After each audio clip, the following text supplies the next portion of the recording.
প্রধানমন্ত্রী এবং মন্ত্রীদের বক্তব্য শুনলে আমাদের কাছে মনে হয় আওয়ামী লীগের নেতারা বক্তব্য রাখছেন।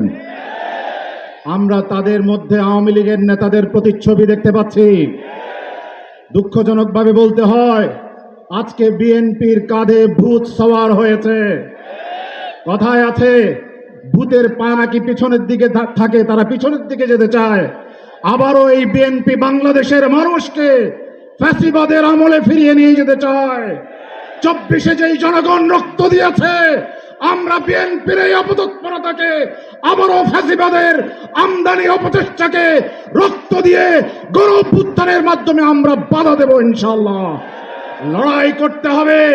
এই বিএনপি সহজে জনগণের সেন্টিমেন্টের পক্ষে কথা বলবে না, তাদেরকে বাধ্য করতে হবে।